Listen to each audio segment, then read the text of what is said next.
ಅವನು ಅವ್ರ ಮನೆಗೆ ಹೋಗ್ಬೇಕು ಅಂತ ಅವರು ಅನ್ಕೊಂತಾರೆ. ಅವ್ನ ಕಂಸ ಏನ್ ಮಾಡ್ತಾನೆ,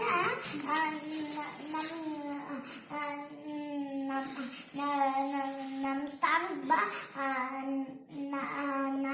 ಆರಾಮಾಗಿರ್ಬೋದು ಅಂತ ಹೇಳ್ತಾನೆ. ಅವಾಗ ಬ್ರಹ್ಮದೇವ ಒಂದು ಬರುತ್ತೆ ಒಂದು, ಅದು 7ನೇ ಮಗುನ ಸಾಯಿಸಕ್ಕಾಗಲ್ಲ ಕಂಸ ಅಂತ ಶಬ್ದ ಬರುತ್ತೆ. ಅವಾಗ ಅವ್ನ ಕಂಸ ಏನ್ ಮಾಡ್ತಾನೆ, ಕತ್ತಿ ತಗೊಂಡು ದೇವಕ್ಕಿನ ಸಾಯಿಸಕ್ ಬರ್ತಾನೆ. ಅವಾಗ ವಸುದೇವ ಅಡ್ಡ ಬರ್ತಾನೆ. ಅವಾಗ ಅವನು ಏನ್ ಮಾಡ್ತಾನೆ, ಹುಟ್ಟಿರೋ ಮಕ್ಕಳನ್ನೆಲ್ಲ ನಿನ್ಗೆ ಕೊಟ್ಟು ಬಿಡ್ತೀನಿ, ಒಂದು ಮಗುನ ಇಡ್ಸ್ಕೊಳಲ್ಲ ಅಂತ ಹೇಳ್ತಾನೆ. ಕೃಷ್ಣ ಅವ್ರ ಅಪ್ಪ ಹೇಳ್ತಾನೆ ವಸುದೇವ ಹೇಳಿದ್ಮೇಲೆ ಜೈಲ್ಗೆ ಆಗ್ಬಿಡ್ತಾನೆ. ಕೃಷ್ಣ ಹುಡ್ತಾನೆ ಅಂತ ಅವ್ರಿಬ್ಬರನ್ನು ಜೈಲ್ಗೆ ಆಗ್ಬಿಟ್ಟೆ. ಅಲ್ಲಿ ಬ್ರಹ್ಮ 7 ಮಗುಗಳು ಅವನೆಲ್ಲ ಸಾಯಿಸ್ಬಿಡ್ತಾನೆ. ಆವಾಗ ಅವನು ಕಂಸ ಒಂದ್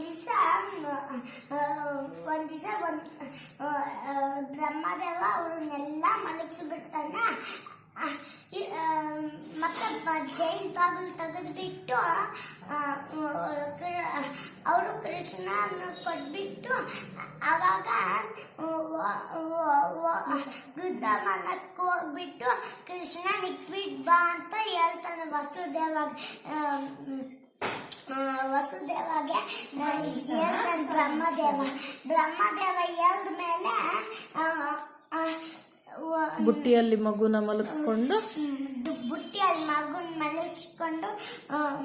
ನಡೀತಾನೆ ಬೃಂದಾವನಕ್ಕೆ.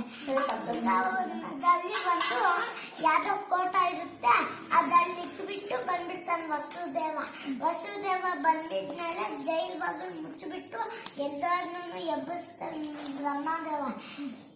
ಆಮೇಲೆ ಕೃಷ್ಣ ಹುಟ್ಟಿರ್ತಾನಲ್ವಾ, ಕಂಸ ಕೋಪ ಬಂದೆ ಇಬ್ಬರನ್ನು ಜೈಲಿಂದ ಹೊರಗಡೆ ಕಳಿಸ್ತಾನೆ.